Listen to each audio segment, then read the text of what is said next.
Hello बच्चों, कैसे हैं आप लोग। उम्मीद है सब लोग बढ़िया होंगे। मैं हर्ष त्यागी बाहुबली फिजिक्स वाला प्लेटफॉर्म पर आप लोगों का स्वागत करता हूं और आज हम बात करने वाले हैं बेटा आपके नए चैप्टर के रिवीजन के बारे में, जिसका नाम है केमिकल बॉन्डिंग। और आप आज हम उसके ढेर सारे पीवाईक्यूज और क्वेश्चन सीखेंगे, किस प्रकार के क्वेश्चन जो है आईआईटी में आते हैं और किस प्रकार के क्वेश्चन आने की संभावना है। तो चलिए भाई, जरा देखो, सबसे पहले क्या चीज है। क्वेश्चन नंबर 1 आया जी यहाँ पे, और ये क्वेश्चन आया था बेटा जेईई मेंस ऑनलाइन 2023 में। यहां पर दिया गया है कि बंद वियोजन ऊर्जा आपको बतानी है। बंद वियोजन ऊर्जा, ये बड़ा ही बहुत बेहतरीन क्वेश्चन है बेटा ये, कि बंद वियोजन ऊर्जा का मान किसके लिए उच्चतम होता है, ये पूछा गया है। अब इसमें क्या होता है, जैसे फ्लोरीन है, ठीक है। आपको लगेगा कि भाई फ्लोरीन के बीच में, अगर फ्लोरीन फ्लोरीन बॉन्ड की बात करें, फिर हम क्लोरीन क्लोरीन बॉन्ड की बात करें, और ब्रोमीन ब्रोमीन बॉन्ड की बात करें, और आयोडीन आयोडीन बॉन्ड के बारे में बात करें, तो भाइयों मैं एक बात बहुत क्लियरली आपको कहना चाहता हूं कि दो कारक हैं जो बॉन्ड को प्रभावित करेंगे, बॉन्ड की स्ट्रेंथ को प्रभावित करेंगे। पहला क्या होगा, इनकी ओवरलैपिंग। भाई आपको पता है कि ये जो ओवरलैपिंग होगी 2p ओवरलैपिंग होगी, क्योंकि हमें पता है कि जो फ्लोरीन होता है वो दूसरे आवर्त का होता है, ठीक है। और ये जो ओवरलैपिंग होती है, या 3p होती है। यहाँ पर 4p ओवरलैपिंग होगी, और यहाँ पर 5p और 5p ओवरलैपिंग होगी। आपको पता है कि बॉन्ड का दूरी जितनी ज्यादा बढ़ेगी, यानी कह सकते हैं आप परमाणु का आकार जितना बढ़ेगा, बंध की लंबाई उतनी ज्यादा बढ़ेगी और बॉन्ड उतना दुर्बल हो जाएगा। उस आधार पर पहले तो हमें यह लगेगा कि फ्लोरीन जो 2p ओवरलैपिंग करेगा, ये सबसे प्रबल ओवरलैपिंग होगी as compare to 3p chlorine की। पर यहां पर एक कारण और आ जाएगा, वो होगा इन फ्लोरीन के पास मतलब इलेक्ट्रॉन होते हैं, इलेक्ट्रॉनों के युग्म होते हैं। और जिस वजह से होना तो चाहिए था हमारे पास फ्लोरीन को सबसे ज्यादा मजबूत बॉन्ड, क्योंकि 2p ओवरलैपिंग हुई है। बट इसका जो इलेक्ट्रॉन घनत्व है वो बहुत क्लोज आ जाता है, बहुत पास हो जाता है। और आप लोग समझ सकते हो बेटा कि इसका जो हमारे पास ये जो इलेक्ट्रॉनिक क्लाउड है, ये इलेक्ट्रॉन और ये इलेक्ट्रॉन आपस में क्या करते हैं, रिपल्शन करते हैं, यानी प्रतिकर्षण बल लगाते हैं। और आपको पता है कि जहां जहां पर प्रतिकर्षण बल लगता है, वहां वहां पर ऊर्जा बढ़ जाती है। जहां जहां पर ऊर्जा बढ़ जाती है, वहां पर स्टेबिलिटी घट जाती है, अर्थात ये फ्लोरीन फ्लोरीन वाला बॉन्ड जो है ज्यादा मजबूत नहीं बन पाता। जबकि इसको छोड़कर, क्योंकि ये अपवाद कह लो, या आप लोगों ने देखा होगा कि जब हम ग्रुप नंबर 17 या कोई भी ग्रुप का वर्ग पढ़ते हैं, तो एक पहला जो तत्व होता है, दूसरे आवर्त का जो तत्व होता है, वो सदैव ही थोड़े अपवाद वाले नियम यानी विसंगत गुण दर्शाता है बाकी सभी से। बाकी अगर आप क्लोरीन ब्रोमीन और आयोडीन की बात करेंगे, तो यहाँ पर ओवरलैपिंग के हिसाब से ही देखोगे, ठीक है, कि भाई 3p ओवरलैपिंग बेटर ओवरलैपिंग हुई है 4p से, ठीक है। 4p ओवरलैपिंग बढ़िया हुई है 5p पर। ओवरलैपिंग का मतलब होता है अतिव्यापन, ठीक है भाई। ओवरलैपिंग का मतलब होता है अतिव्यापन। अब जरा देखो भाई, यहाँ पर हमारे पास जो क्लोरीन है बेसिकली, ठीक है, जो हमारे पास क्लोरीन है, इसको हम लोग कहेंगे कि सबसे मजबूत वाला बॉन्ड यहाँ पर बना है। कारण क्या होंगे बेटा इसके, एक तो ओवरलैपिंग अच्छी है, मतलब ऐसा नहीं कह सकते कि भाई बहुत ज्यादा खराब है कि भाई बड़े बड़े बॉन्ड है। दूसरी क्या है कि यहाँ पर ये जो इलेक्ट्रॉन होते हैं थोड़ा दूर दूर होते हैं फ्लोरीन की तुलना में, जिससे इनके बीच में प्रतिकर्षण बल बहुत कम लगता है, और इसी बंध को हमें सबसे मजबूत माना जाता है। तो ये बात ध्यान रख लेना बेटा कि क्लोरीन जो है सबसे मजबूत होगा, और आपको इसी को टिक करके आगे बढ़ना है। अगला क्वेश्चन देखिए, अगला क्वेश्चन क्या दिया गया है। जेईई मेंस ऑनलाइन 2023 में क्वेश्चन आया था, दिए गए कारणों में से कितने कारण आयनिक बंध के सहसंयोजिक गुण प्रतिशत को प्रभावित करते हैं। धनायन की ध्रुवीकरण क्षमता। भाई धनायन की ध्रुवीकरण क्षमता जो है, जितनी ज्यादा ध्रुवीकरण क्षमता होगी, उतना ज्यादा क्या होगा, हमारे पास किसी भी आयनिक यौगिक में या आयनिक बंध में सहसंयोजक गुण ज्यादा होंगे, क्योंकि वो ऋणायन को अपनी तरफ ज्यादा आकर्षित कर लेगा, ठीक है। फिर उसके बाद है ऋणायन की विकृति, ऋणायन की ध्रुवीयता, ऋणायन की ध्रुवीकरण क्षमता। एक बार बेटा मुझे चेक करना पड़ेगा कि स्टेटमेंट है, इसके विकल्प तो दे नहीं रखे। एक मिनट दो भाई। अच्छा, ये सॉरी इंटीजर टाइप का क्वेश्चन है बेटा, माफी चाहेंगे, ठीक है। यहाँ पर ये इंटीजर टाइप का क्वेश्चन है और ये स्टेटमेंट है, ठीक है, ए बी सी डी। तो इसमें से पता नहीं है तीन सॉरी मतलब कितनी सही है कितनी गलत है। तो धनायन की ध्रुवण क्षमता जितनी ज्यादा होगी, सहसंयोजक गुण उतने ज्यादा बढ़ेंगे बेटा। ऋणायन की विकृति, यानी जितना बड़ा विकृत होगा, बड़ा होगा, उतना ज्यादा होगा वो। और ऋणायन की ध्रुवीयता, ये भी सही है। ऋणायन की ध्रुवीकरण क्षमता, ध्रुवीकरण क्षमता का मतलब होता है अपनी तरफ अट्रैक्ट करना, तो ये नहीं होता। बाकी ऋणायन जितना बड़ा होगा या उसकी जो विकृति हो जाएगी, जितना वो डिफॉर्म होगा, उतना उसके अंदर फजान नियम के अनुसार सहसंयोजक गुण ज्यादा होंगे। तो हमारे पास ये 3 स्टेटमेंट करेक्ट है, तो ये इंटीजर टाइप का क्वेश्चन है, तो यहाँ पर आप बेटा 3 लिख दोगे कि 3 सही स्टेटमेंट है। ठीक है, आगे बढ़ते हैं अगले क्वेश्चन की तरफ। अगला क्वेश्चन क्या दिया गया है, जेई मेंस ऑनलाइन 2022 में आया है। नीचे 2 कथन दिए गए हैं, एक को कथन ए के रूप में अंकित किया गया है तथा दूसरे को कारण आर के रूप में अंकित किया गया है। ठीक है, कथन ए क्या कहता है, असर्शन क्या कहता है, शून्य कक्षक अतिव्यापन एक विनाशकारी आउट ऑफ फेज अतिव्यापन है। बात तो सत्य है बेटा इसकी है। आउट ऑफ फेज का मतलब होता है कि जब हमारे पास अतिव्यापन करते हुए फेज अलग अलग होते हैं। क्या होते हैं भाई, फेज अलग अलग होते हैं। तो बिल्कुल सही बात है। पहले मैं शून्य कक्षक अतिव्यापन बता देता हूं। जैसे मान लीजिएगा, आपको याद होगा कि ये मेरे पास एक ऑर्बिटल है, इसका पॉजिटिव इस तरीके से, और आपको याद होगा मैंने इसको ऐसे कर दिया। याद था कि जब हम ऐसे अतिव्यापन पढ़ते थे और जीरो जीरो अतिव्यापन कह लो या शून्य अतिव्यापन को मतलब ये था कि जब इसके साथ ओवरलैपिंग करेगा तो ना तो ये साइड बाय साइड है और ना ही ये बेटा जी हेड टू हेड है, यानी ना तो यहाँ पर सिग्मा बॉन्ड बन सकता, ना ही यहाँ पर पाई बॉन्ड बन सकता। तो ये जो स्टेटमेंट है, शून्य कक्षक अतिव्यापन एक विनाशकारी out of phase, out of phase मतलब जिसके फेज समान नहीं होते, अतिव्यापन है, तो ये बात हमारे पास क्या हो जाएगी, सत्य स्टेटमेंट है बेटा ये। फिर दूसरा रीजन क्या कह रहा है, ये यह कक्षकों को समीप आने के विभिन्न अभिविन्यास दिशा के कारण परिणाम नीचे दिए गए विकल्पों में से सही उत्तर का चयन कीजिए। मतलब यह कक्षकों के समीप आने के विभिन्न अभिविन्यास या दिशा के कारण का परिमाण है। बिल्कुल सही बात है भाई, दिशा अलग है तभी तो बेटा जी जीरो ओवरलैपिंग होगी। अगर हेड टू हेड ओवरलैपिंग होती या भाई साइड बाय साइड ओवरलैपिंग होती तब हमारे पास कोई दिक्कत थी ही नहीं। तो यहां पर कहेंगे कि दोनों कथन ए तथा आर सही है तथा आर ए का सही व्याख्या करता है। ठीक है, तो ये स्टेटमेंट भी बेटा हमारे पास सही है कि इसके अंदर दिशा निहित है। तो ऑप्शन नंबर ए को टिक कर दोगे और आप आगे बढ़ जाओगे। अब जरा देखो भाई, नेक्स्ट क्वेश्चन की तरफ बढ़ते हैं हम लोग, और नेक्स्ट क्वेश्चन क्या कहता है जरा देखो भाई। नेक्स्ट क्वेश्चन क्या कहता है जरा देखो भाई, सामने से मैं हट गया, एक बार पढ़ो आराम से। ठीक है, और देखो क्या कह रहा है। ये कह रहा है कि निम्नलिखित में से किस द्विपरमाणु अणु में एमओ सिद्धांत के आधार पर एक इलेक्ट्रॉन निकालने पर आबंधन मजबूत हो जाता है। यानी आपको यह बताना पड़ेगा कि इलेक्ट्रॉन निकालने पर बॉन्ड मजबूत होना चाहिए।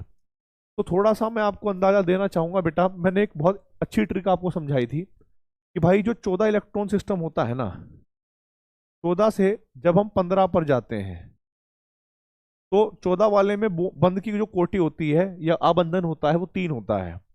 एक इलेक्ट्रॉन बढ़ाओगे तो कम हो जाएगा, फिर 16 कर दोगे तो और कम हो जाएगा, 2 हो जाएगा। ठीक है, और भाई अगर आप घटाओगे मतलब इधर 13 कर दोगे तो भी हमारे पास क्या होगा बेटा जी, 2.5 होगा। और अगर आप 12 कर दोगे तो आपके पास 2 हो जाएगा। अगर आप 11 कर दोगे तो आपके पास 1.5, और अगर आपके पास 10 हो गए तो आपके पास बॉन्ड ऑर्डर 1.0 आएगा। तो थोड़ा समझने की कोशिश करिएगा।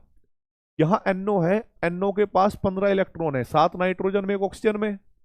अब 15 से जब आप 1 इलेक्ट्रॉन को माइनस कर दोगे तो जो भी स्पीसीज बचेगी NO प्लस, उसमें 14 इलेक्ट्रॉन होंगे। अब 15 वाले में जो बॉन्ड ऑर्डर है वो कितना होगा, 2.5, और NO प्लस में 14 इलेक्ट्रॉन है तो उसमें बॉन्ड ऑर्डर कितना होगा बेटा, 3 होगा। तो भाई आबंधन इसमें मजबूत हो जाएगा। फिर बी की बात करते हैं, N2। अगर आप N2 को ध्यान से देखते हैं तो N2 से 1 इलेक्ट्रॉन निकालने पर N2 प्लस बनेगा। अब N2 के अंदर कितने इलेक्ट्रॉन होते हैं, 14, और इसके अंदर होते हैं बेटा कितने, 13 इलेक्ट्रॉन। तो 14 इलेक्ट्रॉन वाले का बॉन्ड ऑर्डर कितना होता है, 3, और भाई N2 प्लस का 13 वाले का कितना होगा, 2.5। तो यहाँ पर जो आबंधन है या निबंध की जो कोटि है वो कम हो जाएगी। तो बेटा बी को आप सेलेक्ट नहीं कर सकते। फिर हम बात करेंगे सी की। सी से जब आप 1 इलेक्ट्रॉन निकालोगे तो O2 प्लस बनेगा, और ऑक्सीजन में क्योंकि 16 होते हैं और O2 प्लस में कितने होते हैं बेटा, 15। ध्यान से देखना, 16 वाले का बॉन्ड ऑर्डर होता है 2, और जब 15 वाले का बॉन्ड ऑर्डर होता है 2.5, यानी यहां पर हम कहेंगे कि इलेक्ट्रॉन निकलने पर यहां पर भी आबंधन क्या होगा, बढ़ जाएगा। तो भाई CV हो गया। अब बात करेंगे C2 के बारे में। C2 में होते हैं 12 इलेक्ट्रॉन। अगर 12 से आप C2 प्लस बनाते हो, मान लो एक इलेक्ट्रॉन, तो इसमें 12 इलेक्ट्रॉन है और इसमें 11 इलेक्ट्रॉन है। तो 12 वाले का बॉन्ड ऑर्डर होगा 2 और 11 वाले का होगा 1.5। तो इसमें भी बंद कोटि क्या हो रही है बेटा, कम हो रही है। तो आबंधन को आप क्या कर दोगे, यहां पर कम कर दोगे। अब B2 की बात करें। B2 में इलेक्ट्रॉन होते हैं 10। ठीक है, B2 में इलेक्ट्रॉन होते हैं 10। चलो B2 का, ठीक है, मैं इसका B2 का आपको एमओ डायग्राम बनाकर दिखा देता हूं इधर, क्योंकि 10 का तो आसानी आपको समझ में आएगा। अब आपको पता है कि भाई इनका डायग्राम बनता है bonding anti bonding, bonding anti bonding, और फिर हमारे पास इस तरीके से 2 भी उल्टे करने होते हैं। तो जब आप 9 इलेक्ट्रॉन भरोगे, पहली बात तो ये होगा हमारे पास सिग्मा, वही होगा सिग्मा एंटी बॉन्डिंग, ये होगा हमारे पास सिग्मा और सिग्मा एंटी बॉन्डिंग। ठीक है, और ये हमारे पास क्या होंगे बेटा, 2px, और यहाँ पर होंगे 2py पाई वाले, और ये हो जाएगा 2pz सिग्मा वाला। अब जरा ध्यान से देखो बेटा, जब आप यहाँ पर B2 में 10 इलेक्ट्रॉन भरते हो तो 1 2 3 4 5 6 7 8 9 और 10। अब B2 में क्या होता है, बॉन्ड ऑर्डर आपके पास 1 होता है, चाहे आप निकाल लेना। 10 वाली चीज का क्या दे रखा था, 1। अब 1 इलेक्ट्रॉन निकालोगे तो वो इसके बॉन्डिंग में से जाएगा, और जब इलेक्ट्रॉन बॉन्डिंग में से जाता है तो आपको ये बात पता होगी मेरे दोस्तों कि बॉन्डिंग से इलेक्ट्रॉन जाने पर बॉन्ड ऑर्डर कम होता है। अगर एंटी बॉन्डिंग से जाता तो बढ़ता। तो यानी जो 9 वाली स्पीसीज होगी जिसके अंदर 9 इलेक्ट्रॉन होंगे, उसका अंदर तो जीरो बॉन्ड ऑर्डर 0.5 आएगा। ठीक है, तो इस तरीके से ये भी हमारे पास नहीं होगा। तो हमें वो ऑप्शन सेलेक्ट करना है जहां पर A और C दे रखा हो, और A और C कहाँ दे रखा है बेटा, विकल्प C में। तो आप इसको टिक कर दोगे और आगे बढ़ जाओगे। चलिए भाई आगे बढ़ते हैं अगले क्वेश्चन की तरफ। अगला क्वेश्चन हमारे पास आया हुआ है जेईई मेंस ऑनलाइन 2021 में। AB3 एक टी आकृति का अंतरा हेलोजन अणु 10 अंतरा अणु हेलोजन, अब ये 10 क्या है, यदि सोडियम के आयनिक त्रिज्या 1.10 है तो यह है इलेक्ट्रॉन युग्मों की संख्या।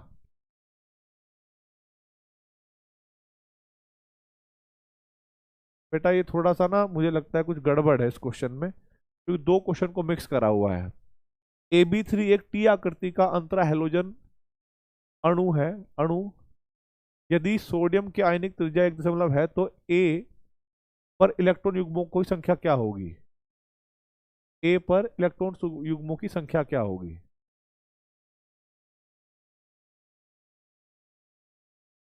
ठीक है,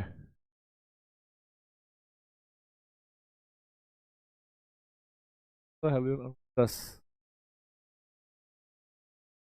10 इसको अभी क्वेश्चन छोड़ते हैं बेटा, ये 10 है क्या है समझ नहीं आ रहा। ठीक है, आगे बढ़ते हैं अगले क्वेश्चन की। यहाँ पर दे रखा है जेईई मेंस ऑनलाइन 2021 में। ठीक है, वो क्वेश्चन थोड़ा मिक्स था बेटा, वो 10 क्या है क्या नहीं है उसके बारे में थोड़ा संक्षिप्त में बताया नहीं था। निम्नलिखित में से एक पाई बंद और अधिकतम कैनोनिकल रूप वाली स्पीसीज की पहचान कीजिए। मतलब आपको ये बताना है कि कैनोनिकल का मतलब होता है जिसकी सबसे ज्यादा रेजोनेटिंग स्ट्रक्चर हो और उसके अंदर एक ही पाई बॉन्ड हो। तो बेटा अगर मैं पाई बॉन्डों की बात करूं, ठीक है, ये ऑक्सीजन है, इसके अंदर एक पाई बॉन्ड है पर इसका कोई अनुनादी या कह सकते हो आप कैनोनिकल स्ट्रक्चर नहीं है। सल्फर डाइऑक्साइड की बात करोगे तो इसके अंदर 2 पाई बॉन्ड है। ठीक है, सल्फर ट्राइऑक्साइड की बात करोगे तो आप इसका स्ट्रक्चर ऐसे बना सकते हो। ठीक है, और भाई कार्बोनेट की अगर आप बात करोगे तो हमारे पास कार्बोनेट का स्ट्रक्चर हो सकता है ये वाला बेटा। तो मैं आप लोगों को एक बात बताना चाहूंगा बेटा, निम्नलिखित में से एक पाई बंद और अधिकतम कैनोनिकल स्ट्रक्चर रूपी वाली स्पीसीज की पहचान कीजिए। अगर हम ऑक्टेट नियम का पालन करें तो SO3 का स्ट्रक्चर ये आएगा, जो कि कार्बोनेट के इस स्ट्रक्चर के साथ टाई हो रहा है। क्योंकि देखो इसके भी अनुनादी स्ट्रक्चर 3 बन सकते हैं, क्योंकि डबल बॉन्ड यहाँ भी बना सकते हो आप, यहाँ भी बना सकते हो, यहाँ तो है ही सेम यहाँ पर भी। तो अभी क्या है कि हो सकता है कि इसके अगर ये सिंगल करेक्ट आंसर है और इसके 2 आंसर नहीं है, तो आप लोग क्या करोगे कि जो सल्फर ट्राइऑक्साइड है बेटा, ठीक है, सल्फर ट्राइऑक्साइड में आप लोग ये करोगे कि इसका ऑक्टेट का प्रसार कर लेना, मतलब अष्टक जो है इसका प्रसार कर लेना। तो आप लोग क्या करोगे, सल्फर ट्राइऑक्साइड का स्ट्रक्चर मैंने आप लोगों को उसमें सिखाया था, जब मैंने आपको हाइब्रिडेशन वगैरह सिखाई थी। तो सल्फर ट्राइऑक्साइड में आप जानते हो कि सल्फर के जो स्ट्रक्चर होते हैं, सल्फर के जो वैलेंस सेल में इलेक्ट्रॉन होते हैं वो होते हैं 6, और ये 3 ऑक्सीजन है, तो बेटा डबल बॉन्ड बन सकता है। तो यहाँ पर पाई बॉन्डों की संख्या क्या हो जाएगी, ज्यादा हो जाएगी। ठीक है, पाई बॉन्डों की संख्या क्या है, ज्यादा है एज कंपेयर टू किसके बेटा जी, ए के। तो ए में क्या है, हमारे पास एक ही पाई बॉन्ड है, पर इसके जो अनुनादी स्ट्रक्चर है वो 3 हो सकते हैं। ठीक है, चाहे तो आप ऐसे लिखो, ठीक है, और चाहे आप ऐसे लिखो बेटा। तो इसका जो करेक्ट आंसर आएगा वो हमारे पास विकल्प ए आएगा। तो आप इसी को टिक करोगे और आगे बढ़ोगे। तो हमें वो सेलेक्ट करना था जिसमें पाई बॉन्ड सबसे कम हो और अनुनादी स्ट्रक्चर सबसे ज्यादा हो। अब देखो भाई अगले क्वेश्चन की तरफ। जेईई मेंस ऑनलाइन 2021 में क्वेश्चन आया है, निम्नलिखित में से सही बंद क्रम होगा। बंद क्रम के हिसाब से आपको बताना है। आपको मैं बताना चाहूंगा बेटा कि जो 14 इलेक्ट्रॉन स्पीसीज होती है, जो मैंने ट्रिक आपको सिखाई थी, 14 इलेक्ट्रॉन स्पीसीज होगी, उसके अंदर बॉन्ड ऑर्डर जो होगा वो 3 होगा। अगर हमारे पास कोई स्पीसीज 15 इलेक्ट्रॉन वाली है तो उसके अंदर 2.5 होगा। अगर हमारे पास कोई स्पीसीज 16 इलेक्ट्रॉन वाली है तो हमारे पास 2.0 होगा। और अगर हमारे पास कोई स्पीसीज 17 इलेक्ट्रॉन वाली है तो हमारे पास 1.5 होगा। और अगर हमारे पास 18 इलेक्ट्रॉन वाली कोई स्पीसीज है तो उसका बॉन्ड ऑर्डर 1.0 होगा। अब देखो बेटा, अगर ध्यान से देखा जाए, O2 में 16 इलेक्ट्रॉन है, ठीक है, O2 में 16 इलेक्ट्रॉन है, इसमें 17 इलेक्ट्रॉन है, इसमें 18 इलेक्ट्रॉन है और इसमें 15 इलेक्ट्रॉन है। तो 15 वाला जो है स्पीसीज, उसका बॉन्ड ऑर्डर क्या होगा, 2.5। और O2 प्लस 18 वाले का कितना होगा बेटा, 1। तो आप सोचो क्या यहाँ पर बंद ऑर्डर जो है, बॉन्ड ऑर्डर को बढ़ते हुए क्रम में रखा गया है या घटते हुए क्रम में रखा गया है? आप कहोगे नहीं, क्योंकि 1 का मान छोटा होता है और 2 पॉइंट ज्यादा होता है। तो भाई इसका विकल्प ए तो नहीं हो सकता। फिर हम बात करेंगे अगले विकल्प की तरफ। अगले विकल्प में क्या दे रखा है बेटा कि यहाँ पर 18 इलेक्ट्रॉन है, ठीक है, 18 इलेक्ट्रॉन वाले का बॉन्ड ऑर्डर क्या होता है, 1। और यहाँ पर 16 इलेक्ट्रॉन है, यहाँ पर बॉन्ड ऑर्डर होता है 2। तो ये भी बंद कोटि का सही क्रम नहीं है, इसको भी हटाओ। फिर आप जब O2 प्लस की बात करोगे तो ये होगा हमारे पास 15 इलेक्ट्रॉन स्पीसीज, ये होगा 16 इलेक्ट्रॉन स्पीसीज, ये होगा 17 इलेक्ट्रॉन स्पीसीज और ये होगा 18 इलेक्ट्रॉन स्पीसीज। यानी इसका बॉन्ड ऑर्डर होगा 2.5, इसका होगा 2, इसका 1.5 और इसका होगा 1। करेक्ट आंसर हमारे पास जो मैच करता है वो होगा विकल्प सी। आप इसी को टिक करोगे और आगे बढ़ जाओगे। ठीक है भाई, चलिए बेटा आगे बढ़ते हैं अगले क्वेश्चन की तरफ। जेईई मेंस ऑनलाइन 2021 में क्वेश्चन आया है, AX एक सहसंयोजी द्विपरमाणु अणु है जहां A तथा X आवर्त सारणी के द्वितीय समूह के तत्व हैं। आणविक कक्षक सिद्धांत के अनुसार AX का बंध क्रम 2.5 है, ठीक है, 2.5 है, ठीक है। AX में इलेक्ट्रॉनों की कुल संख्या कितनी होगी, लगभग पूर्णांक में बताना है आप।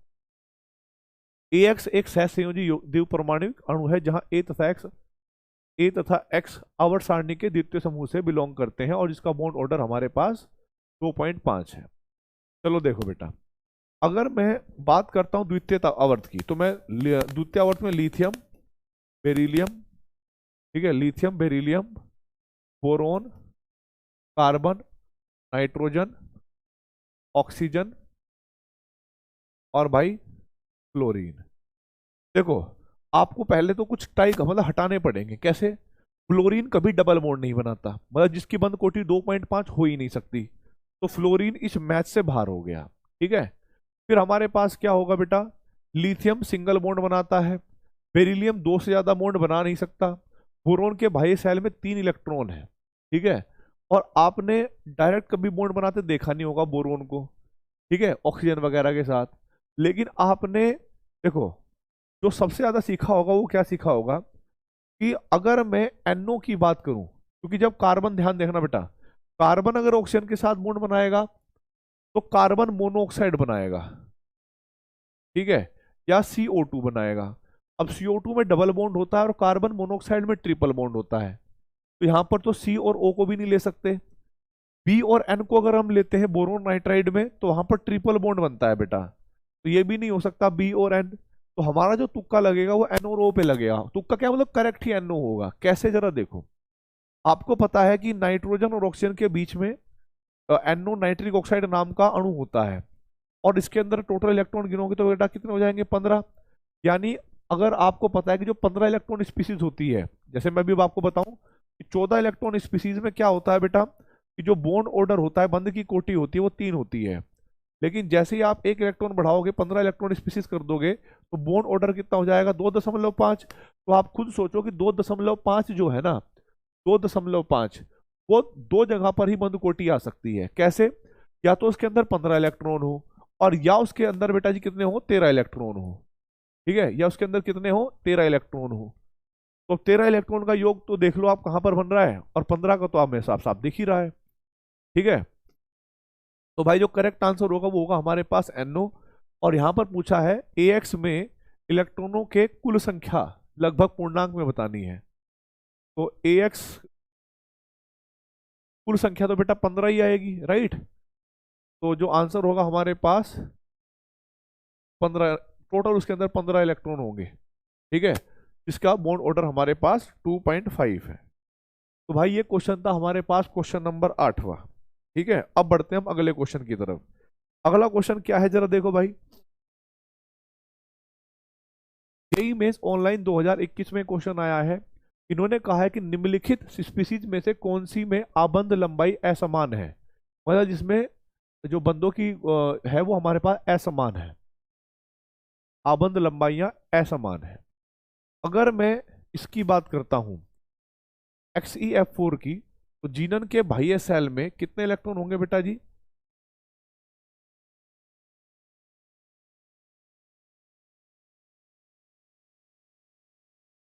SF4 की बात करें तो उस SF4 में सल्फर में 6 इलेक्ट्रॉन होते हैं बेटा। ठीक है, और जिसमें एक लोन पेयर और 4 फ्लोरीन बने हुए हैं, और ये स्टेरिक नंबर 5 है। स्टेरिक नंबर 5 में जो संकरणता होती है वो होती है sp3d। और sp3d में आप जानते हो बेटा कि इस तरीके के हमारे पास स्ट्रक्चर होते हैं। तो जब हम एक लोन पेयर रखेंगे तो लोन पेयर कहाँ जाएगा, लोन पेयर उस स्थान पर जाता है जहां पर बॉन्ड मतलब इक्विटोरियल पोजीशन पर, जहां पर बॉन्ड छोटे होते हैं। ये मैंने आपको सिखाया था इस तरीके से। और फ्लोरीन अगर आप ऐसे लगाओगे तो फ्लोरीन हमारे पास ऐसे होंगे, एक्सियल और इक्विटोरियल। आप लोग जानते हैं एक्सियल बॉन्ड और इक्विटोरियल बॉन्ड की जो बंध लंबाई होती है वो अलग अलग होती है। तो करेक्ट आंसर हमारे पास क्या हो जाएगा, ऑप्शन नंबर सी। अब आप सोच रहे होंगे सर इसमें क्यों नहीं हुआ। आपको पता होगा अगर आप यहां पर संकरणता निकालोगे तो संकरणता हमारे पास स्टेरिक नंबर कितना आएगा बेटा, 6। संकरणता हो जाएगी sp3d2। और आपको पता है अष्टक फलकीय बनता है, और अष्टक फलकीय में सारे बॉन्ड क्या होते हैं, समान होते हैं। ठीक है, चाहे और लोन पेयर कहीं भी जा सकता है, बस ये फर्क होता है कि जिस साइड लोन पेयर एक जाएगा दूसरा लोन पेयर उसके विपरीत दिशा में जाएगा। अगर एक लोन पेयर इधर गया तो दूसरा लोन पेयर इधर चला जाएगा। ठीक है, बाकी ये चारों बॉन्ड तो सेम ही होंगे ना बेटा। तो कहने का मतलब ये था कि जहां पर बॉन्ड अलग अलग प्रकार के साफ साफ दिखते होंगे वही हमें आप करेक्ट आंसर बनाना है। तो उसका आंसर हो जाएगा हमारे पास विकल्प सी। अब बढ़ते हैं अगले क्वेश्चन की तरफ। अगला क्वेश्चन क्या दे रखा है, यदि AB4 अणु एक ध्रुवीय अणु है, ध्रुवीय अणु है, और AB4 की संभव ज्यामिति क्या है, वर्ग पिरामिडी। अगर हम वर्ग पिरामिडी लेते हैं, ठीक है, वर्ग पिरामिडी, वर्ग पिरामिडी बनेगा क्या, अच्छा ठीक है, वर्ग भी है और पिरामिड भी है। वर्ग समतलीय, आयताकार समतलीय और चतुष्फलकीय। तो भाई देखो चतुष्फलकीय तो हो नहीं सकती, क्यों, अगर हमने ए लिया, ऐसे बी लिया, ऐसे बी लिया, और ऐसे बी लिया, और ऐसे बी लिया, चाहे इसकी इलेक्ट्रोनेगेटिविटी ए से ज्यादा हो या कम हो, लेकिन जब चारों बॉन्ड सेम है तो बेटा 109 डिग्री पॉइंट 28 मिनट पर ये लगे रहेंगे, और एक दूसरे का जो द्विध्रुव है उसको कैंसिल करते रहेंगे। तो हमारे पास चतुष्फलकीय तो ये हो नहीं सकता। फिर इन्होंने कहा है कि आयताकार समतलीय। आयताकार समतलीय का अर्थ क्या हुआ भाई, कि आपके पास ऐसा कुछ स्ट्रक्चर होगा। ठीक है, यहाँ ए होगा, यहाँ पर बी, यहाँ पर बी, यहाँ पर बी, और यहाँ पर बी। अब आप खुद देखिए इसकी कोई भी डायरेक्शन होगी, हमेशा एक बी दूसरे बी के विपरीत दिशा में 180 डिग्री में है। तो चाहे तो बेटा इस तरीके से डाइपोल ले लो, द्विध्रुव ले लो, और चाहे अपोजिट साइड से द्विध्रुव ले लो, कैंसिल ही हो रहे हैं एक दूसरे से। आप कहोगे सर बात तो सही है, तो ये भी नहीं हो सकता। जब वर्ग समतलीय की बात करेंगे तो वर्ग समतलीय में भी क्या होगा, एक दूसरे से कैंसिल होंगे। अगर आप ए यहाँ लोगे और बी चारों कोणों पर लोगे, तब भी बेटा जी हर एक बी एक दूसरे से 180 डिग्री पर है, तो कैंसिल हो जाएगा। वर्ग पिरामिडी ऐसा नहीं हो सकता, ठीक है। वर्ग पिरामिडी में क्या होता है कि हो सकता है कि जो बी है ये इस तरीके से हो, बी बी बी और बी, ये एक वर्ग बना रहे हो, ठीक है। और जो ए हो वो कहीं ऐसे हो, तो यहां पर क्या होगा बेटा, ये बेसिकली ऐसे होंगे, ठीक है। ये आपने यहां पर लिया और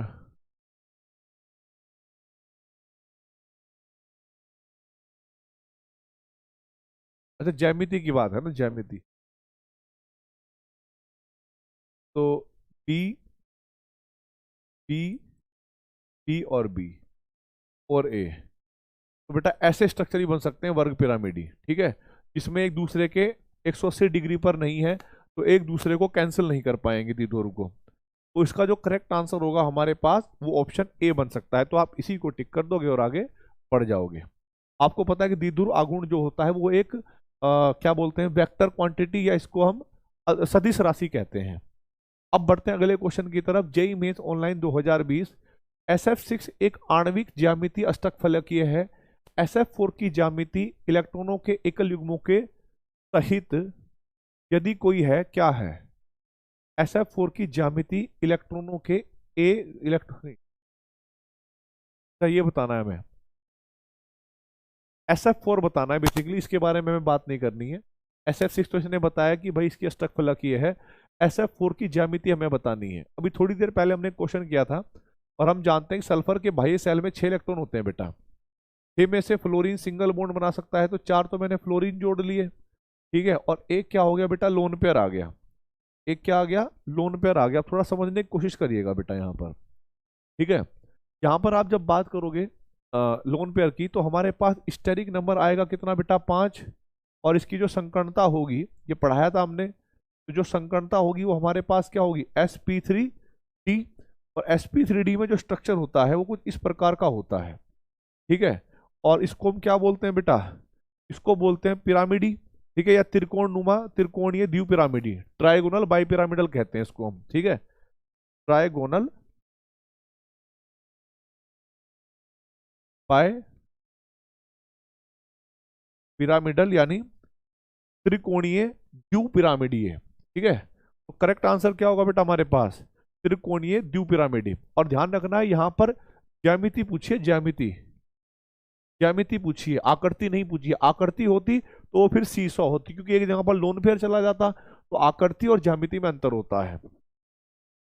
अगला क्वेश्चन देखिए भाई, अगला क्वेश्चन क्या है, O2F माइनस Na+ तथा Mg2+ की आयनिक त्रिज्याओं का क्रम क्या होगा?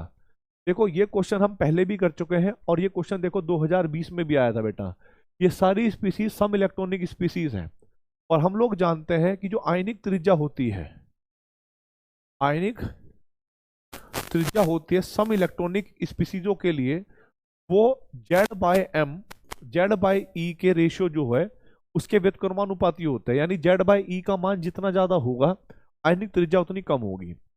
Z मतलब परमाणु क्रमांक, E मतलब इलेक्ट्रॉन। अब जरा देखो Z का मान कितना हो गया बेटा इसका, Z का मान इसका होता है 8, इलेक्ट्रॉन इसके अंदर 10 है, 9/10 है, 11/10 है, और बेटा 12/10 है।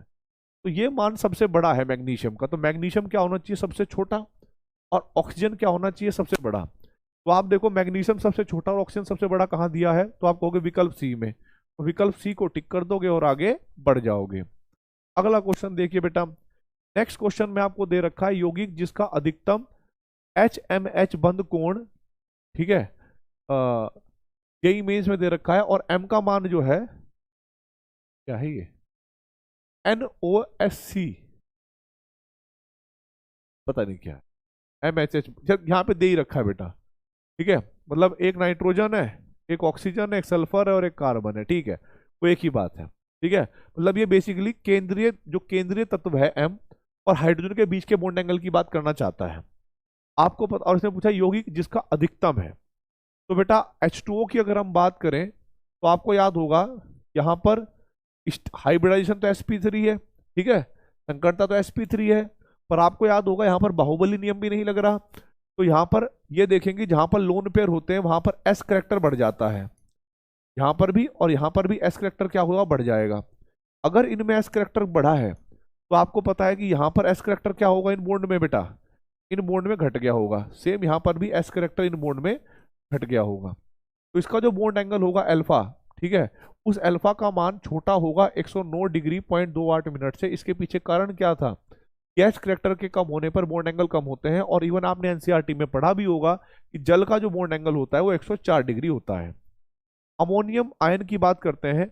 आप लोग जानते हैं कि नाइट्रोजन के बाह्य बाह्य कोश में 5 इलेक्ट्रॉन होते हैं। अगर एक इलेक्ट्रॉन चला गया तो अब इसके वैलेंस शेल में 4 इलेक्ट्रॉन बचेंगे और पॉजिटिव चार्ज रहेगा। चारों के साथ अगर हम हाइड्रोजन जोड़ दें तो आपको याद होगा कि हमारे पास स्टेरिक नंबर 4 है। स्टेरिक नंबर 4 में कोई लोन पेयर वगैरह नहीं आए, सारे बॉन्ड समान है।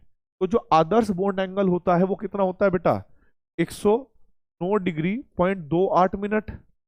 फिर हम बात करेंगे भाई H2S के बारे में। H2S की अगर हम बात करें तो यहां पर H2S में आपको पता है कि सल्फर हाइड्रोजन के साथ जुड़ा हुआ है।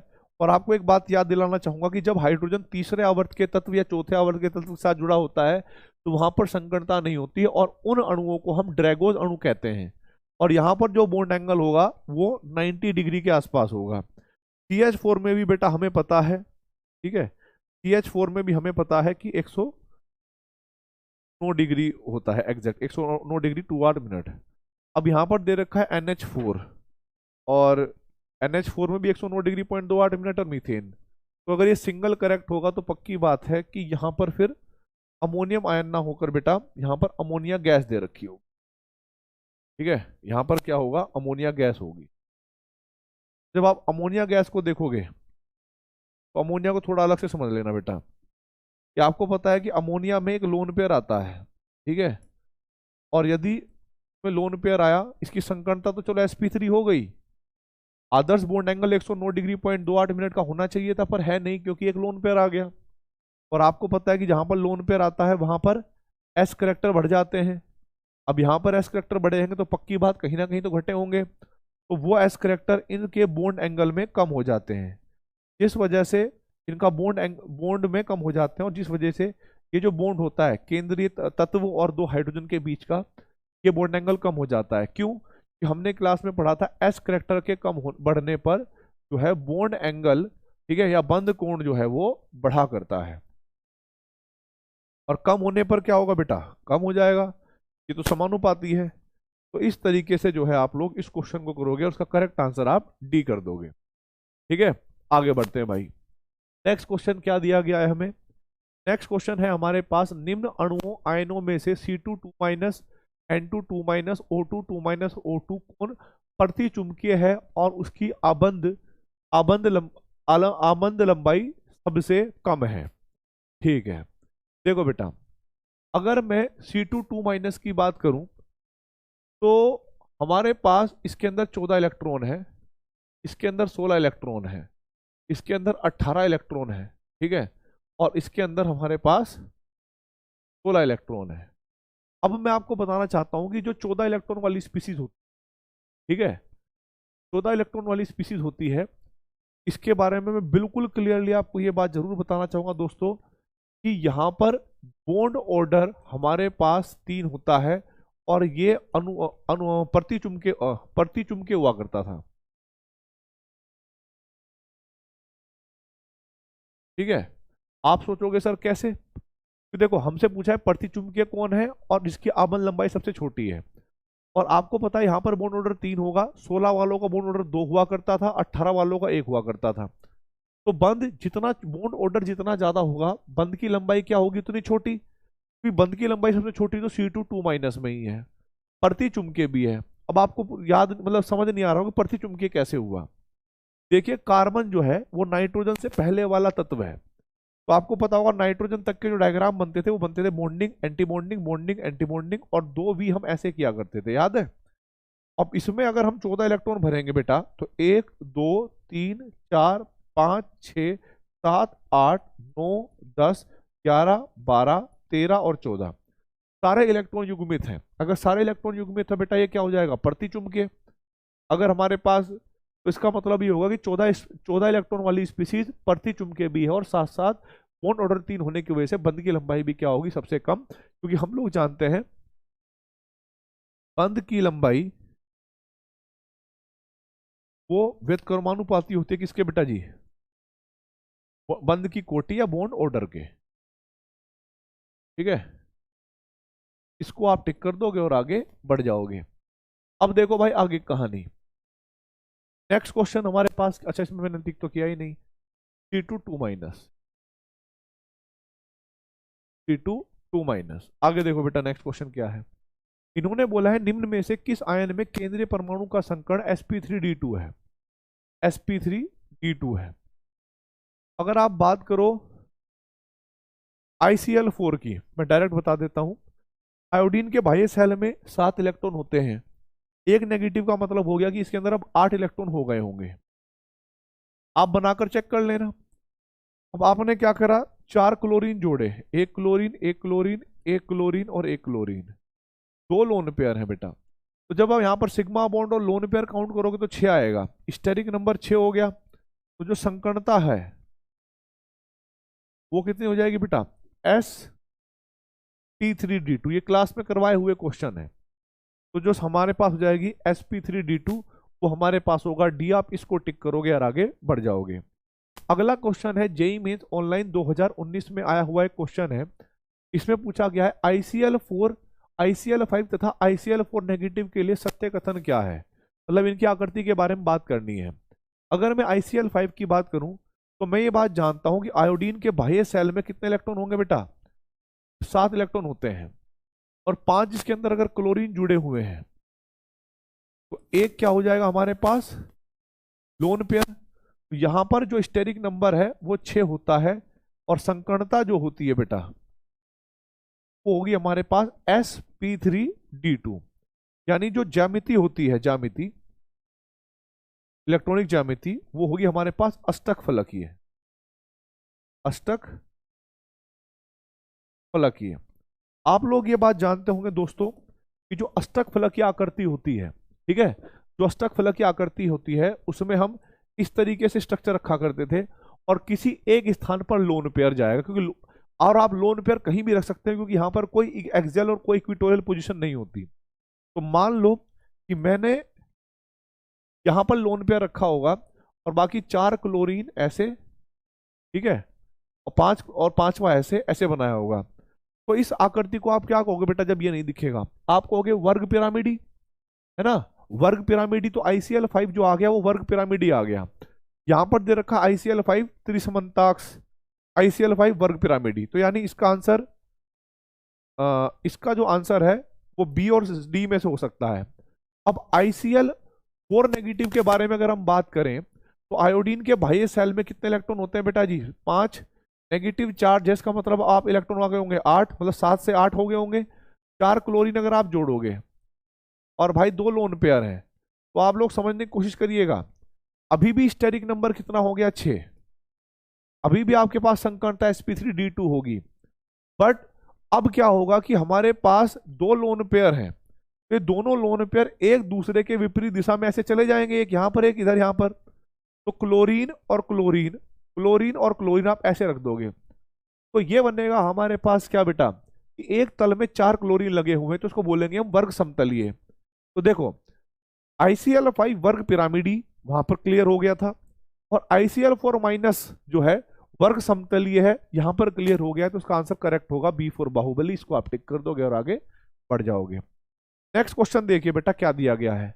आणविक कक्षक सिद्धांत के अनुसार Li2+ तथा Li2- के संबंध में निम्नलिखित में से कौन सा सत्य है। ठीक है, अगर हम Li2+ की बात करें तो Li2+ में कितने इलेक्ट्रॉन होंगे बेटा, एक लिथियम में कितने इलेक्ट्रॉन होते हैं, एक लिथियम में हमारे पास 3 इलेक्ट्रॉन होते हैं, 2 में 6 होंगे, और बेटा 6 में से क्या होगा, एक चला गया होगा तो 5 बचे होंगे। तो मैं आप लोगों को बताना चाहूंगा bonding anti bonding, bonding anti bonding ये तो हम करते ही थे। ये सिग्मा होता था, ये सिग्मा एंटी बॉन्डिंग होता था 1s सिग्मा, ये 1s सिग्मा एंटी बॉन्डिंग, ये 2s सिग्मा और ये 2s सिग्मा एंटी बॉन्डिंग। अब जैसे ही आप इसमें 5 इलेक्ट्रॉन भरोगे, 1 2 3 4 और 5, इसकी जो बंद कोटि आएगी वो हमारे पास आएगी बेटा कितनी, 0.5 सिग्मा। ठीक है।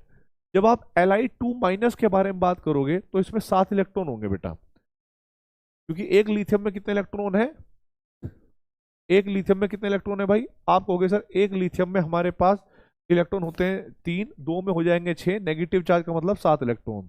इसको बोलोगे 1s सिग्मा, इसको बोलोगे आप 1s sigma anti bonding, 2s sigma, और ये हो जाएगा 2s सिग्मा एंटी बॉन्डिंग। जब आप 7 इलेक्ट्रॉन भरोगे दोस्तों, 1 2 3 4 5 6 और 7, मैं कह रहा हूं कि इसका बॉन्ड ऑर्डर भी आपके पास 0.5 ही आएगा, क्या आएगा, 0.5 सिग्मा ही आएगा। पर प्रॉब्लम क्या होगी कि देखो बॉन्ड ऑर्डर इसका भी 0.5 है, बॉन्ड ऑर्डर इसका भी 0.5 है। फिर भी अगर देखा जाए तो इसका जो अंतिम इलेक्ट्रॉन है वो दूसरे सेल में है, दूसरी कक्षा में है, और इसका जो दूसरा इलेक्ट्रॉन है वो दूसरे के एंटी बॉन्डिंग में है। आपको पता होगा एंटी बॉन्डिंग वाली स्पीसीज ज्यादा अनस्टेबल होती है, या जो चीज ऊपर होती है, ये भी मान सकते हो बेस से, जो चीज ऊपर ऊंचाई पर होगी उसकी ऊर्जा ज्यादा होती थी एमओटी डायग्राम में, और जिसकी ऊर्जा ज्यादा होती थी उसकी स्टेबिलिटी उतनी कम होती थी। तो यहां से यह बात क्लियर होती है कि Li2+ जो है वो हमारे पास मोर स्टेबल है या अधिक स्टेबल है, और बेटा जो Li2- है वो थोड़ा सा कम स्टेबल है, यानी लेस स्टेबल की कैटेगरी में आता है। तो मोर स्टेबल Li2+ स्थायी है, जबकि Li2- अस्थायी। तो करेक्ट आंसर होगा क्या, ऑप्शन नंबर बी। आप इसको टिक कर दोगे और आगे बढ़ जाओगे। ठीक है, मतलब रिलेटिवली कंपैरिजन किया जाए तो वैसे तो इन्होंने बोला है, वैसे तो ये दोनों ही अस्थायी है, कोई अनपेड इलेक्ट्रॉन है वो एक अलग बात है। तो ऑप्शन नंबर ये 17 था बेटा।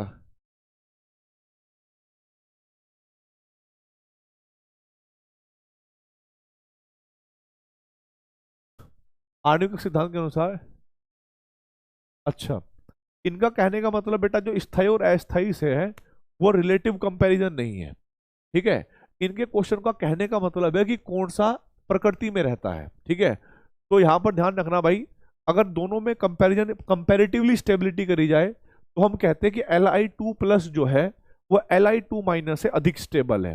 पर विकल्पों में कंपैरिजन नहीं किया गया है, बस ये बताया गया है एग्जिस्ट करता है और नहीं करता है। तो भाई दोनों ही जब एग्जिस्ट कर रहे हैं, क्योंकि दोनों का ही कोई ना कोई बॉन्ड ऑर्डर है, और आपको पता है कि जिन स्पीसीज का बॉन्ड ऑर्डर होता है वो मतलब स्टेबल होती है, कह सकते हैं दुनिया में रहती है, तो भाई हम कहेंगे दोनों स्थायी हैं। तो सी को आप टिक कर देना, आगे बढ़ जाना। क्वेश्चन का सार ये था।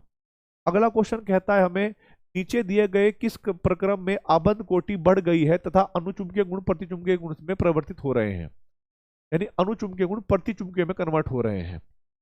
देखिए बेटा, आप लोगों को बताना चाहूंगा, इसमें 15 इलेक्ट्रॉन है और इसमें 14 इलेक्ट्रॉन है। 15 वालों का बॉन्ड ऑर्डर होता है 2.5 और इसका होता है बेटा जी 3.0। ध्यान से देखना, बंद ऑर्डर बढ़ रहा है, आबंध कोटि बढ़ रही है, और अनुचुंबकीय गुण भी क्या हो रहे हैं, अनुचुंबकीय गुण प्रतिचुंबकीय में कन्वर्ट हो रहे हैं। 15 इलेक्ट्रॉन है तो कंफर्म ये बात है कि भाई कम से कम एक इलेक्ट्रॉन तो अयुग्मित होगा ही होगा पक्का। और 14 इलेक्ट्रॉन वालों को मैंने डायग्राम बनाकर भी दिखाया था कि सारे इलेक्ट्रॉन पेयर होते हैं, युग्मित होते हैं। तो कहने का तात्पर्य ये हुआ कि ये हमारे पास क्या होगा बेटा, अनुचुंबकीय, ये क्या होगा हमारे पास अनुचुंबकीय, और ये हमारे पास क्या होगा प्रतिचुंबकीय। क्या आप डायग्राम बनाकर देख लेना। तो इससे मैच हो रहा है विकल्प ए, तो आप इसी को टिक कर दोगे और आगे बढ़ जाओगे। अगले क्वेश्चन की तरफ बढ़ते हैं भाई। अगला क्वेश्चन दिया है XeOF4 में जीनन में के इलेक्ट्रॉन युग्मों की संकरण संकरण तथा एकाकी इलेक्ट्रॉनों की संख्या बतानी है XeOF4 में। बेटा जीनन के बाह्य सेल में कुल इलेक्ट्रॉनों की संख्या होती है 8। अब क्योंकि यहां पर 4 फ्लोरीन है, ठीक है, और एक ऑक्सीजन है और एक लोन पेयर है, तो आप लोग समझ सकते हो कि इसकी जब संकरता निकालेंगे तो सिग्मा बॉन्ड और लोन पेयर को गिनेंगे। सिग्मा बॉन्ड में 1 2 3 4 5 है ना, और एक लोन पेयर 6 हो गया, तो इसका जो स्टेरिक नंबर है वो 6 है, और इसका जो संकरण हो गया, जो संकरता है वो sp3d2 हो जाएगी, और इसके अंदर एकाकी इलेक्ट्रॉन युग्मों की संख्या कितनी हो जाएगी केंद्रीय परमाणु पर, 1। तो sp3d2 एक कहां दे रखा है बेटा, विकल्प ए में, तो आप इसको टिक कर दोगे। ठीक है। अगला क्वेश्चन देखिए, तत्वों के पाउलिंग पैमाने पर विद्युत ऋणात्मकता का सही मान होगा। ठीक है, विद्युत ऋणात्मकता का सही मान होगा, आपको ये बताना है। तो बेटा ऊपर से नीचे जाने पर, ये क्वेश्चन हमने पहले भी किया था, ऊपर से नीचे जाने पर, ठीक है, ऊपर से नीचे जाने पर विद्युत ऋणात्मकता कम होती है। यहाँ पर अगर आप ध्यान से देखोगे, सल्फर और सिलीनियम में, सल्फर, सिलीनियम और टिलूरियम और पोलोनियम में आपको पता है नीचे जाने पर विद्युत ऋणात्मकता कम होती है, तो टिलूरियम की कम होनी चाहिए, सिलीनियम की ज्यादा। यहाँ सिलीनियम की ज्यादा दे रखी है, टिलूरियम की ज्यादा दे रखी है सिलूनियम से, तो ये आंसर हो गया गलत। फिर गैलियम और जर्मेनियम की अगर हम बात करें, तो आपको याद होगा बेटा, बोरोन, एल्यूमिनियम और गैलियम, कार्बन, सिलिकॉन और जर्मेनियम, इधर से इधर जाने पर विद्युत ऋणात्मकता यानी इलेक्ट्रोनेगेटिविटी जो है वो बढ़ती है। तो जर्मेनियम की ज्यादा होनी चाहिए गैलियम से, तो जर्मेनियम की ज्यादा है गैलियम से, करेक्ट है। सिलिकॉन और एल्यूमिनियम में अगर आप बात करोगे, तो यहाँ सिलिकॉन है, ठीक है, यहाँ फॉस्फोरस है वैसे, यहाँ सिलिकॉन है, और यहाँ पर कहाँ क्या होता है, एल्यूमिनियम। आप जानते हो इधर से इधर जाने पर इलेक्ट्रोनेगेटिविटी बढ़ती है, तो सिलिकॉन की ज्यादा होनी चाहिए थी एल्यूमिनियम से, यहाँ पर एल्यूमिनियम की दे रखी है, तो ये गलत हो गया। फिर फास्फोरस की कम होनी चाहिए सल्फर से, क्योंकि सल्फर बाद में आता है, तो ये भी, तो करेक्ट आंसर हमारे पास बी होगा। आप इसको टिक करके आगे बढ़ जाओगे। आगे देखिए बेटा अगले क्वेश्चन की तरफ। अगले क्वेश्चन में दे रखा है, आणविक कक्षक सिद्धांत के अनुसार निम्नलिखित में से किस अणु का अस्तित्व संभव नहीं है। यही में 2018। आपको क्या करना पड़ेगा बेटा, आपको इसमें हेमोडायग्राम बनाने पड़ेंगे, और ये देखना पड़ेगा कहां पर बंद की कोटि जीरो आ रही है। जहां पर भी बंद की कोटि जीरो आ जाएगी, समझ जाना कि वही हमारे पास क्या होगा, अस्तित्व में नहीं होगा। अब इसकी चाहे आप बनाकर देख लो, मैं यहां पर डायरेक्टली बात बताऊं, मुझे तो पता है, ठीक है, आप हर एक का बनाकर देखना। हाइड्रोजन के लिए बॉन्डिंग एंटी बॉन्डिंग ऐसे बना लेना। आपको पता है कि दो हाइड्रोजन है, एक हाइड्रोजन के अंदर एक इलेक्ट्रॉन, तो दो हाइड्रोजन के अंदर दो इलेक्ट्रॉन, और दो नेगेटिव चार्ज का मतलब है दो इलेक्ट्रॉन और ले लिए, तो टोटल यहाँ पर चार इलेक्ट्रॉन होंगे, एक यहाँ पर, एक यहाँ पर, एक यहाँ पर। ये सिग्मा है और ये सिग्मा एंटी बॉन्डिंग। जब आप बॉन्ड ऑर्डर निकालोगे तो आपको पता है 1/2 सिग्मा इंटू में 2, और -1/2 सिग्मा एंटी बॉन्डिंग में वाले होंगे, तो वो भी 2, तो ये कट जाएंगे, बॉन्ड ऑर्डर ही जीरो है यहाँ पर, तो करेक्ट आंसर होगा बेटा डी, कि जिसका बॉन्ड ऑर्डर जीरो है वो अस्तित्व में नहीं होगा, इसीलिए हमने डी को टिक कर दिया और आगे बढ़ गए। आई होप आपको ये बात समझ में आ गई होगी। ठीक है, आगे बात करते हैं भाई। यही में 2018 में क्वेश्चन आया है, निम्नलिखित में से कौन से यौगिक सहसंयोजक बंध नहीं बनाते हैं, मतलब जो सहसंयोजक नहीं होते होंगे। ठीक है, तो इसमें से KCl तो चलो ठीक है, आयनिक है, PH3 सहसंयोजक है, O2 सहसंयोजक है, B2H6 सहसंयोजक होता है, H2SO4 में सहसंयोजक गुण होता है। तो हमारे पास उत्तर होगा केवल सी, तो आप सी को टिक कर दोगे और आगे बढ़ जाओगे। नेक्स्ट देखिए बेटा, नेक्स्ट क्वेश्चन है क्वेश्चन नंबर 23। 2018 में क्वेश्चन आया था, जिसका आंसर मैं आपको पहले ही बोल देता हूँ 9 है, क्योंकि ये मैंने एक टाइम जब आया था तो मैंने नोटबुक में भी लिखा हुआ था, मैंने नोट्स में भी लिखवाया था। I3- आयन के युग्मित इलेक्ट्रॉनों की कुल संख्या क्या होगी। अच्छा, यहाँ पर युग्मित वाला पूछा गया है, तो युग्मित वाले इलेक्ट्रॉन तो बेटा जी हमारे पास कितने होंगे, 3 होंगे। ठीक है, युग्मित इलेक्ट्रॉनों की संख्या, ठीक है, वो तो 6 होंगे, सॉरी माफी चाहूंगा। I3 की बात करें तो आयोडीन के बाह्य सेल में इलेक्ट्रॉन होते हैं हमारे पास 7, नेगेटिव चार्ज का मतलब हो गए 8, 2 आयोडीन और जोड़ दिए। ठीक है, 2017 में ये क्वेश्चन आया था कि इसके पास कितने एकाकी इलेक्ट्रॉन युग्म है, तो नो आंसर था उसका, क्योंकि 3 तो इस आयोडीन के पास और 3 इनके पास भी होंगे। पर यहां पर सिर्फ क्या पूछा है कि युग्मित इलेक्ट्रॉन, जो युग्म इलेक्ट्रॉन, युग्म तो इनके सभी के बने हुए हैं बेटा। खैर अभी देखते हैं। ठीक है, तो भाई अब अगर आप इसके स्ट्रक्चर के बारे में बात करोगे, तो यहां पर आपको पता है कि अगर युग्मित इलेक्ट्रॉनों की बात करना है, सिर्फ ये बताना है कि भाई इसके अंदर कितने इलेक्ट्रॉनों युग्म बनाया हुआ है। 1 मिनट देना बेटा, क्वेश्चन सही से छपा है कि नहीं छपा है ये देखने दो। हाँ, वही तो, इसमें ये थोड़ा सा गलत दिया हुआ है बेटा, ये यहाँ पर छपा है, मतलब पेपर में सही आया था, हमारी पीपीटी में गलत है। I3 माइनस आयन में एकाकी एकाकी एकाकी युग्म, ठीक है, इलेक्ट्रॉनों की संख्या बतानी है। तो ये तो अब क्लियर हो जाएगा, ठीक है। ये वही क्वेश्चन है। आयोडीन के बाह्य शेल में कितने इलेक्ट्रॉन होते हैं बेटा जी? 7।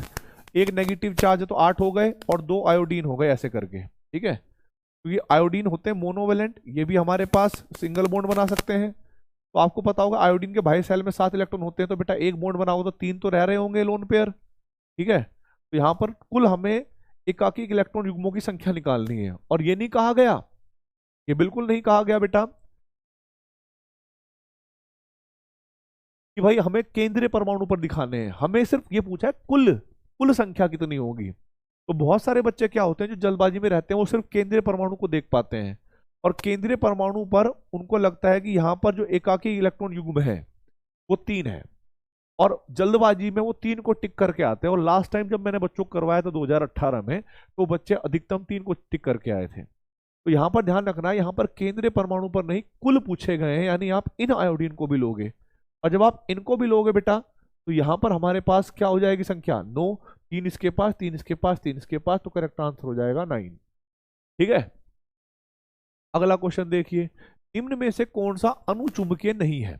अणुचुंबकीय नहीं है, आपको पता होगा कार्बन मोनोऑक्साइड, ये प्रतिचुंबकीय हुआ करता था। 14 इलेक्ट्रॉन स्पीसीज है, और 14 इलेक्ट्रॉन स्पीसीज का बॉन्ड ऑर्डर 3, मतलब ये तो रटना जाना चाहिए कि ये प्रतिचुंबकीय होता है। अब ये आपके पास 15 इलेक्ट्रॉन सिस्टम है।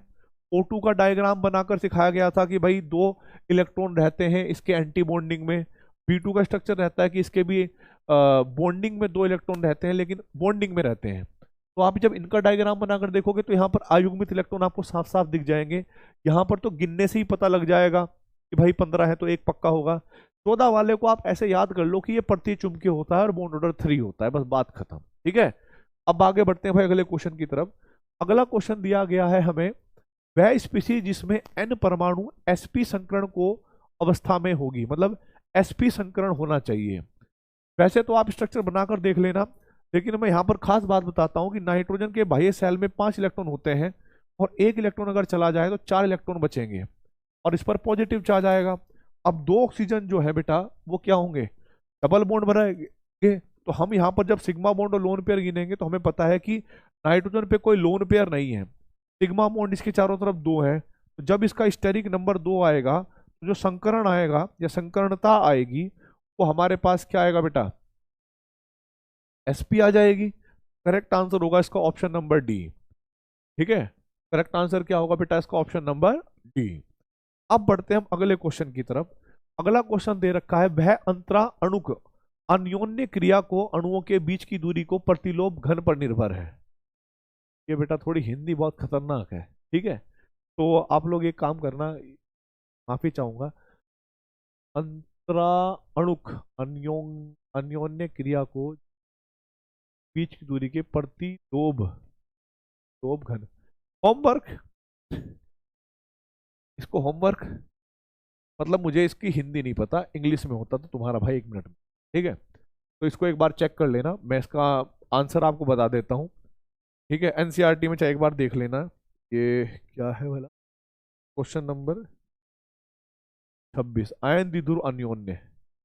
अच्छा, ये वीक फोर्स के बारे में बात कर रहा है, ओके, ठीक है। इसको बेटा एक बार टिक मैंने कर दिया है, होमवर्क में एक बार पढ़ लेना, ठीक है। मेरे को थोड़ी इसकी हिंदी इतना आइडिया नहीं है। अब देखते हैं भाई आगे। जेई मेंस 2015 में N3 minus O2 minus F minus को आयनिक त्रिज्याओं एंगस्ट्रॉम में क्रम से भरी है। आपको पता है इस पर सम इलेक्ट्रॉनिक स्पीसीज सबसे ज्यादा नेगेटिव चार्ज सबसे बड़ा ये होगा। तो पहला मान सबसे बड़ा होना चाहिए, फिर छोटा होना चाहिए, फिर सबसे छोटा होना चाहिए। अब यहाँ पर सबसे पहला मान सबसे छोटा दे दिया, फिर बड़ा और फिर उससे बड़ा, ये नहीं है। यहाँ पर छोटा है फिर बड़ा है, ये नहीं हो सकता। यहाँ सबसे बड़ा है 3 माइनस है, यहाँ उससे छोटा है और यहाँ सबसे छोटा है, तो सी को टिक कर दोगे और आगे बढ़ जाओगे, ठीक है। डेटा को चेक करना होता है, यहाँ पर निकालना नहीं होता। फिर जेई मेंस 2013 में क्वेश्चन आया था और इसमें कहा गया था कि निम्न अणुओं में से किसमें प्रतिचुंबकीय व्यवहार की अपेक्षा की जाती है। इसमें 14 इलेक्ट्रॉन होंगे, बात क्लियर उसमें है। तो भाई इसका आंसर N2 तो बिल्कुल क्लियर हो गया कि ये प्रतिचुंबकीय है, ये तो हो ही गया।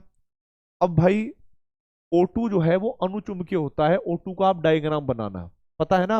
अगर आप O2 का डायग्राम बनाओगे बेटा, तो ऑक्सीजन का डायग्राम क्या था, bonding anti bonding, bonding anti bonding. इसमें एक वी को सीधा कर देते थे और एक ऐसे करते थे। इसको कहते थे 1s सिग्मा, इसको कहते थे 1s sigma anti bonding, 2s sigma और 2s सिग्मा एंटी बॉन्डिंग।